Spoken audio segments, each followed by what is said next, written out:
우리 하나님 말씀 나누도록 하겠습니다. 오늘 우리에게 주신 하나님 말씀은 열왕기상 18장 1절에서 15절까지 말씀입니다. 열왕기상 18장 1절에서 15절까지 말씀 교독하도록 하겠습니다. 많은 날이 지나고 제3년에 여호와의 말씀이 엘리야에게 임하여 이르시되 너는 가서 아합에게 보이라. 내가 비를 지면에 내리리라. 엘리야가 아합에게 보이려고 가니 그때 사마리아의 기근이 심하였더라.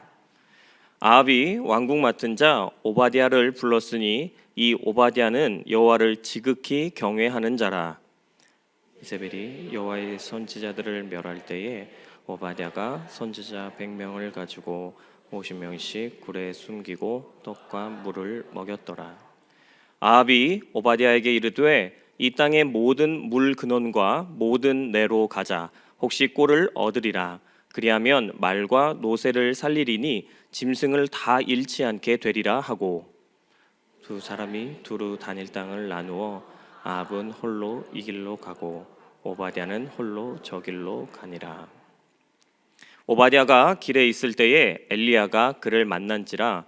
그가 알아보고 엎드려 말하되 내 주 엘리야여 당신이시니까. 그가 그에게 대답하되 그러하다. 가서 내 주에게 말하기를 엘리야가 여기 있다 하라. 이르되 내가 무슨 죄를 범하였기에 당신이 당신의 종을 아합의 손에 넘겨 죽이게 하려 하시나이까. 당신의 하나님 여호와께서 살아계심을 두고 맹세하노니 내 주께서 사람을 보내어 당신을 찾지 아니한 족속이나 나라가 없었는데 그들이 말하기를 엘리야가 없다 하면 그 나라와 그 족속으로 당신을 보지 못하였다는 맹세를 하게 하였거늘. 이제 당신의 말씀이 가서 내 주에게 말하기를 엘리야가 여기 있다 하라 하시나 내가 당신을 떠나간 후에 여호와의 영이 내가 알지 못하는 곳으로 당신을 이끌어 가시리니 내가 가서 아합에게 말하였다가 그가 당신을 찾지 못하면 내가 죽임을 당하리이다. 당신의 종은 어려서부터 여호와를 경외하는 자라. 이세벨이 여호와의 선지자들을 죽일 때에 내가 여호와의 선지자 중에 100명을 50명씩 굴에 숨기고 떡과 물로 먹인 일이 내 주에게 들리지 아니하였나이까. 이제 당신의 말씀이 가서 내 주에게 말하기를 엘리야가 여기 있다 하라 하시니 그리하면 그가 나를 죽이리이다. 함께 읽겠습니다. 엘리야가 이르되 내가 섬기는 만군의 여호와께서 살아계심을 두고 맹세하노니 내가 오늘 아합에게 보이리라. 아멘. 오늘 말씀 제목은 그곳으로 부르심, 그곳에서 부르심입니다. 성도 여러분들에게 좋은 소식일지는 모르겠지만 오늘 설교는 짧을 겁니다. 그런데 또 좋은 소식일지 모르겠지만 설교가 짧은 데에는 이유가 있습니다. 기도를 길게 할 겁니다. 저 혼자 말고 다 같이 할 겁니다. 우리 25만 기도 운동하고 있지 않습니까? 교육자들도 보고해요. 매주 1월부터 보고하고 있는데 제가 적으면 5시간 한 주에, 많으면 11시간 이렇게 보고를 했더라고요. 근데 이번 주에 5시간도 못했어요. 그래서 오후 예배 때 제 기도 시간을 채워야 돼요. 그래서 같이 기도할 거예요.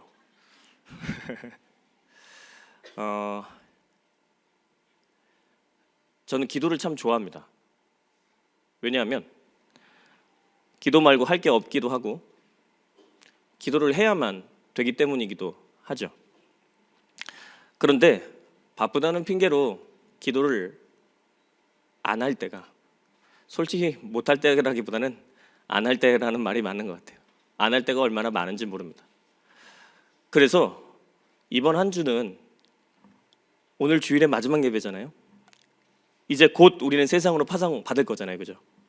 그러기에 직전에 이 예배 가운데에서 같이 한번 뜨겁게 한번 기도해보고 싶다라는 생각이 들어가지고 평소와는 좀 다르게 말씀 짧게 기도 길게로 해도 되겠죠? 아멘 안 하셔도 그렇게 할 겁니다. 본문으로 바로 들어가겠습니다. 빨리 끝내야 되니까. 18장 1절 보니까요, 많은 날이 지나고 제3년에 여호와의 말씀이 엘리야에게 임했다고 되어 있습니다. 많은 날이 지났다고 합니다. 그리고 3년이 지났다고 합니다. 이 시점이 어느 때부터 3년일까? 배경을 거슬러 올라가야 됩니다. 열왕기상 17장을 봐야 되는데요. 이 17장에 보면 이런 이야기가 있었습니다. 엘리야라는 선지자에게 하나님께서 명령을 하나 내리십니다. 그게 뭐냐면 아합의 왕궁에 가서 아합 왕에게 이제 앞으로 이스라엘 땅에 기근이 내릴 거야. 오랫동안 그럴 거야. 라는 것을 선포하도록 하십니다. 그렇게 왕을 만나서 엘리야가 하나님의 말씀을 전달하고 나옵니다. 그리고 난 다음에 엘리야가 어디로 갔냐면 하나님께서 이끄셔가지고 요단 동편으로 넘어와서 그릿 시내라는 곳에서 숨어 지냈다 이렇게 됩니다. 숨어 지내게 하신 분이 누구냐면 하나님이셨습니다. 그런데 그렇게 숨어 지내다가 또 다시 하나님께서 어디론가 옮기십니다. 어디로 옮기냐면 해안 지변, 해안 연안에 있는 시돈 땅에 있는 사르밧이라는 동네로 또 보내십니다. 사르밧 하면 우리 누구 생각나는 사람이 있죠? 과부가 있죠. 네, 그렇게 과부의 집으로 가게 하십니다. 그래서 과부의 집에 가게 하신 다음에 그 이후로부터 많은 날이 지나고 3년이 지났다 이렇게 보면 됩니다. 신약 성경에 보면 엘리야의 때에 3년 반 동안 기근이 있었어요라고 하는 그런 구절들이 나오는데 이렇게 맞춰보면 거의 3년 반이 나오는 게 맞는 것 같습니다. 어쨌든 그렇게 돌아다녔습니다. 그런데 이 3년 반이라는 시간 동안 이 북이스라엘 땅에 북이스라엘에 협소한 그 지역만이 아니라 이 팔레스타인 지방에 가뭄이 들었습니다. 하나님께서 그렇게 하셨죠. 우리는 잠깐 여기서 멈춰서서 이 가뭄의 의미, 이 기근의 의미에 대해서 좀 살펴보고 가야겠습니다. 하나님께서 이스라엘 백성들에게 주신 가나안 땅은 물을 찾기가 그렇게 쉬운 땅은 아니라고 합니다. 하지만 하나님께서 적절한 때에 이슬을 내리시고 비를 내리셔서 이른 비 늦은 비 많이 들어보셨죠? 그렇게 비를 하나님께서 적절하게 내리시면 그 어떤 땅보다도 비옥하여 많은 농산물을 수확할 수 있는 그런 좋은 지역이라고 합니다. 그런데 하나님께서 이스라엘 백성들을 가나안 땅에 들여보내실 때 이러한 말씀들, 이러한 명령들을 좀 하셨습니다. 그게 뭐냐면 너희들이 날 잘 섬기면 내가 너희들 풍요하게 해줄 거야. 그렇지만 너희들이 나를 제대로 섬기지 아니하고 나의 말씀대로 살지 아니하면 내가 너희들 정신 번쩍 나게 한번 해줄 건데 그 중에 하나가 무엇이냐면 그 정신 번쩍 나게 하는 수단 중에 하나가 뭐냐면 바로 기근이었습니다. 그러니까 한마디로 이런 겁니다. 3년이 넘는 그 오랜 시간 동안 기근을 당하게 된 것은 지금 북이스라엘이라는 나라가 하나님을 떠났다라고 볼 수 있는 것이죠. 그런데 왜 이렇게 길게 하나님께서 마치 심판과도 같은 징계를 내리셨을까? 그때는 열왕기상 16장 말미를 보니까 아합 왕이 통치하던 시절인데 이 아합 왕이 하나님이 아닌 이 사마리아 자신의 수도에 바알과 아세라의 우상들을 가져다 놓고 거기서 우상들을 섬기기 시작했기 때문입니다. 바알의 신전을 만들고 바알의 제단을 만들고 거기서 하나님이 아닌 다른 신을 섬겼습니다. 북이스라엘 역사 남유다까지 통틀어서 가장 악한 왕이 누구냐라고 했을 때 아합 왕을 꼽습니다. 하나님께서는 그렇게 하나님을 저버린 북이스라엘로 하여금 다시 하나님께 돌이키시게 하고자 무엇을 주셨나요? 가뭄을, 기근을 주셨던 겁니다. 물이 마르도록 하셨습니다. 그런데 이 아합 왕이 자신의 수도에 바알과 아세라를 들여온 것은 사실 풍요와 번영을 위해서였습니다. 바알과 아세라는 풍요와 번영으로 유명한 신입니다. 비를 오게 하고 농산물을 많이 얻도록 하고 그리고 다산을 하도록 만드는 신, 그런 우상이 누구냐면 바로 바알과 아세라였죠. 그런데 하나님께서는 비를 내리지 않으심을 통하여서 세상에 선포하십니다. 정말로 풍요를 가져다 주는 건 나다. 비를 내리게 하는 것은 나다. 너희들이 비를 불어오는 신이라고 여기는 바알이 아니라 나야말로 참 신이다 라고 하는 것을 그 이스라엘 전역에 선포하셨던 겁니다. 그런데 이스라엘 전역만이 아니라 시돈 땅에도 선포하시는 겁니다. 두로와 시돈이라는 지방이 바알과 아사라의 본고장이라고 합니다. 근데 아합 왕의 아내 이세벨, 많이 들어보셨던 이름이죠. 최고의 악녀라고 유명한데요. 이 이세벨의 고향이 시돈입니다. 결국 아내와 함께 우상을 드려왔던 거나 마찬가지예요, 아합 왕이. 그런데 시돈 땅에도 무슨 일이 벌어졌습니까? 아까 슬쩍 지나갔는데 열왕기상 17장에 사르밧 과부에게 나왔죠. 거기도 기근이 들었어요. 그 우상의 땅에도 기근이 들었습니다. 그 우상의 땅, 우상의 나라에 마치 과부처럼, 그 가난했던 과부처럼 그 나라도 가난한 상태가 되어버렸던 것입니다. 단순히 엘리야가 사르밧 과부를 만난 것은 그냥 연약하고 어려운 처지에 있는 여인을 만난 사건만이 아닙니다. 하나님을 떠난 자들에게 무슨 일이 벌어지는지를 전체적으로 대변하고 상징하는 메시지입니다. 풍요와 다산의 신이 거하고 있는 그 땅도 하나님이 없으면 메마를 수밖에 없다라는 걸 알려주시는 거죠. 그런데 엘리야가 그 사르밧 과부에게 가니까 무슨 일이 벌어집니까? 곡식이 마르지 않고 기름이 떨어지지가 않습니다. 그런데 그 와중에 사르밧 과부의 아들이 어떻게 됐었죠? 죽습니다. 그런데 엘리야가 하나님께 구하여 아들이 어떻게 됩니까? 살아납니다. 너무 잘하십니다. 이게 우리에게 무엇을 알려주고 있는 것입니까? 하나님이 함께 하시면 살아납니다. 하나님께서 함께 하시면 살리십니다. 하나님께서 우리를 살아가게 하십니다. 이것을 보여주는 것입니다. 그리고 때가 차서 18장으로 넘어온 거죠. 하나님의 징계의 때가 끝나고 이제 다시 자신의 백성들이 불쌍히 여겨져서 비를 내리게 하시고자 엘리야를 다시 아합에게 보내십니다. 18장 1절 우리 다시 한번 볼까요? 많은 날이 지나고 제3년에 여호와의 말씀이 엘리야에게 임하여 이르시되 너는 가서 아합에게 보이라 내가 비를 지면에 내리라. 사랑하는 성도 여러분, 여기서 잠깐 멈춰서 제가 의도했던 첫 번째 이야기를 하려고 합니다. 메마른 것과 같은 이 세상 속에서 우리를 촉촉하게 해주실, 우리의 삶을 풍성하게 해주시고 우리를 살리시는 유일한 분은 누구십니까? 하나님이십니다. 믿으십니까? 아멘. 하나님께서는 누군가는, 엘리야와 같은 어떤 누군가는 뽑으셔서 그 사람으로 하여금 보내십니다. 그래서 하나님이 참 하나님 되심과 하나님이 모든 만물의 근원 되심과 하나님이 공급자 되신 것을 선포토록 하세요. 아합의 궁정으로, 그리 시내로, 시돈 땅으로, 다시 아합에게로, 이곳저곳을 다니면서 하나님과 하나님의 말씀을 선포토록 하십니다. 이거를 저는 설교 제목에서 그곳으로 부르셨다라고 표현한 거죠. 하나님이 원하시는 그곳으로 보냄을 받는 사람, 누군가는 이러한 사명을 받습니다. 사랑하는 성도 여러분, 여러분들은 어떠십니까? 어떤 특별한 위치로 보내심을 받으신 적이 있으십니까?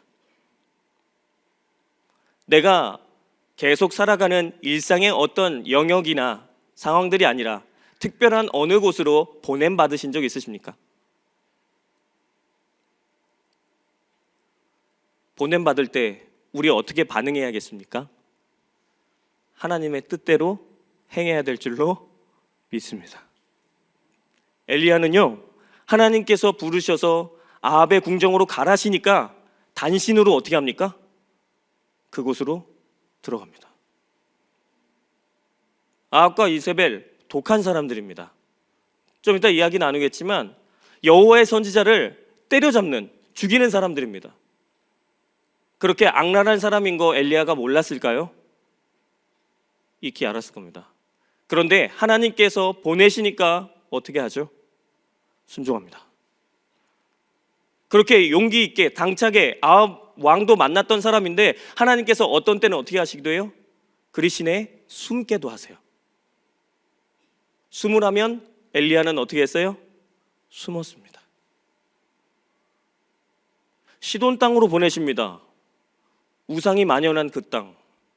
지금 내 땅도 우상이 만연해서 화나 죽겠는데 이제는 이방 땅까지 보내십니다. 그런데 엘리야는 어떻게 했습니까? 하나님께서 보내시니까 또 갑니다.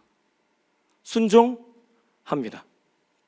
사랑하는 성도 여러분, 하나님께서 지금 우리에게 임하셔서 말씀하심으로 우리에게 어떤 사명을 주시고 그곳으로 가라 하신다면 우리 어떻게 해야겠습니까? 순종하실 수 있으시겠습니까? 여기는 저보다 연배가 많은 분들만 계십니다. 나이가 많다고 안 보내실까요? 건강이 약하다고 안 보내실까요? 지혜가 부족하다고, 지식이 짧다고 안 보내실까요? 아무도 대답을 안 하시니까 제가 답을 드리겠습니다. 상관없습니다. 전혀 상관없습니다. 한 가지 예를 들어볼까요?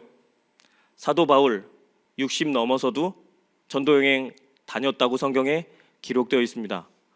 사도 바울이 얼마나 많은 고문을 당하고 어려움을 당했는지 알고 계시죠?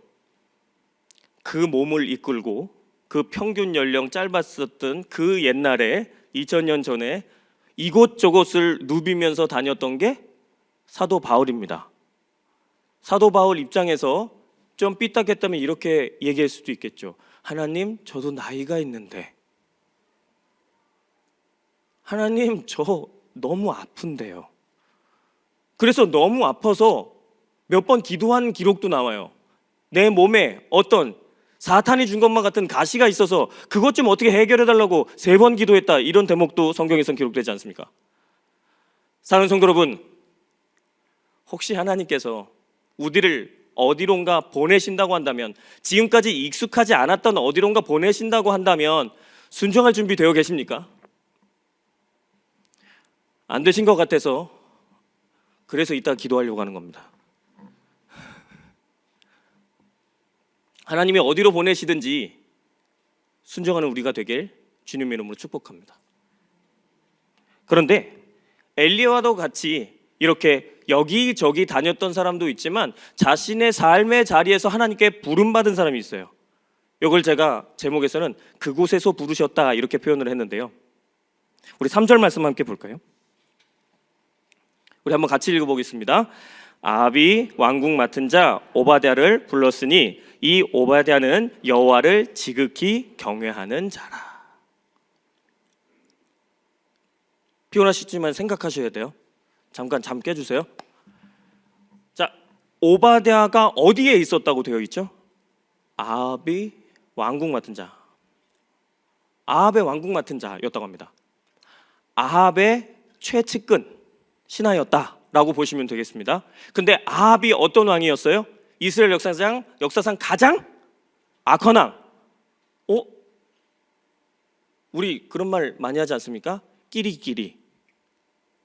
제일 악한 왕 옆에 누가 있어요? 오바댜가 있습니다. 그런데 성경은 이 오바댜를 어떻게 평가하고 있나요? 한 번만 더 제가 읽겠습니다. 아합의 왕국 맡은 자 오바댜를 불렀으니 이 오바댜는 누구를 경외해요? 여호와를 지극히 경외하는 자라. 지극히 경외하는 자라. 사랑하는 성도 여러분, 말이 되나요? 이게?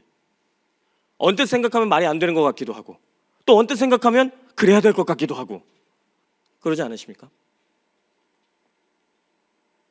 우리의 생업의 현장에서 만나는 사람들이 아합 같은 사람들일 때가 참 많은 것 같습니다. 부부교구 어떤 집사님이 그런 얘기를 하시더라고요.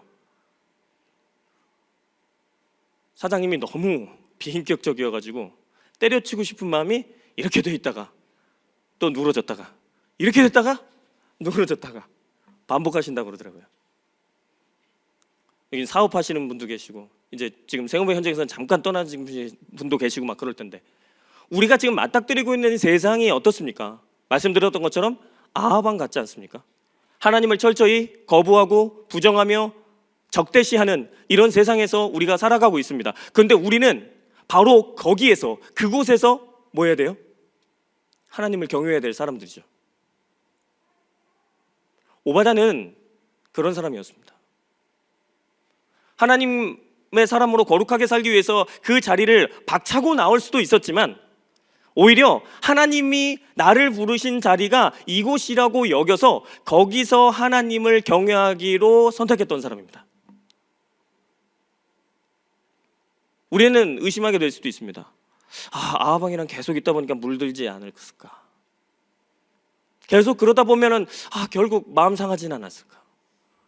결국 타협하는 인생을 살아가게 되는 건 아닐까? 라고 생각할 수도 있습니다. 그런데 이 오바댜가 바로 거기서 했던 특별한 일이 있어요. 그게 뭐냐면 4절 한번 말씀 보겠습니다. 4절. 우리 이것도 한번 같이 읽겠습니다.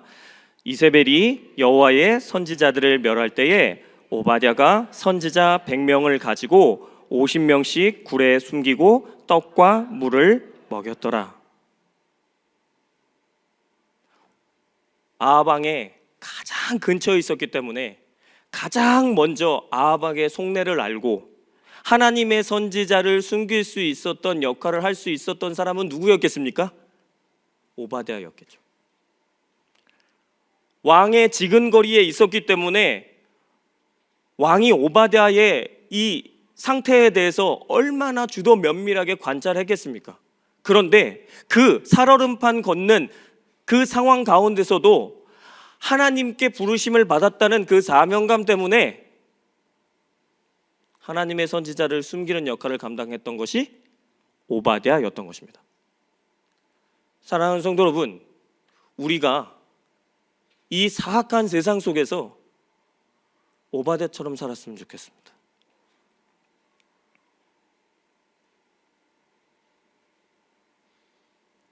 악한 자와 늘 우리가 버타여 살 수밖에 없지만 그 가운데서도 우리가 하나님을 지극히 경외하는 자로 거기서 하나님의 사명을 수행하는 그런 사람들이 되었으면 좋겠습니다.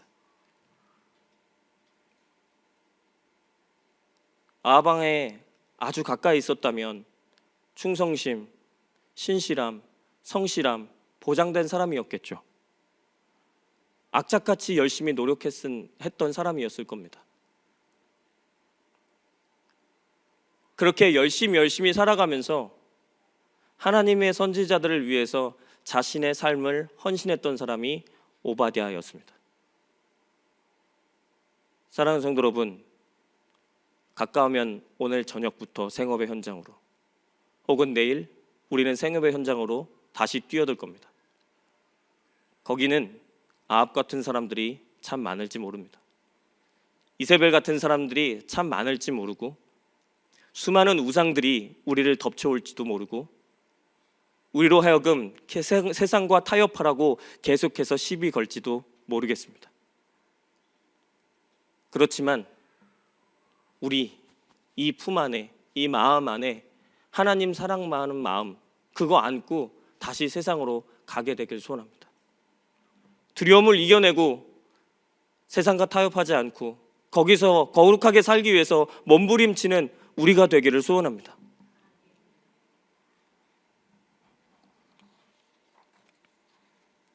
누군가는 그곳으로 보냄을 받기도 하고 누군가는 그곳에서 부르심을 받기도 합니다. 우리 성도 여러분들은 어느 쪽이십니까? 어느 쪽이든지 간에 우리는 하나님을 지극히 경외하는 사람으로 살아야만 하겠습니다. 그런데 그러려면 어떻게 해야 할까요? 하나님을 의지하는 것 외에는 우리가 할 방법과 도리가 없는 줄로 믿습니다. 그래서 같이 기도하고 싶었던 겁니다. 여기에 계신 성도 여러분들께서는 괜찮을지도 모르겠습니다. 그런데 누군가는 지금 많이 쫓기고 있을지 모르겠습니다. 끊임없이 사악한 그런 권세 앞에 무릎 꿇으라고 타협하라고 부추김 당하고 있는지도 모르겠습니다. 그렇다면 우리 여기 모인 김에 어떻게 해야겠습니까? 그들을 위해서 기도해야겠죠. 우리 젊은 직장인들 얼마나 많이 세상의 논리와 그 세상의 질서 앞에 굴복되지 않으려고 눈물을 흘리며 하나님께 매달리고 있겠습니까? 우리 그들 도와야 하지 않겠습니까? 우리 젊은이들, 어린아이들 세상에서 끊임없이 경쟁하며 자기만 바라보는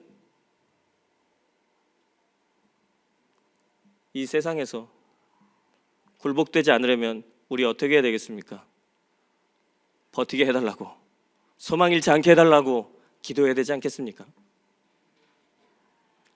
우리가 그곳으로 보냄받든 그곳에서 부르심을 입었든 하여간 기도했으면 좋겠습니다.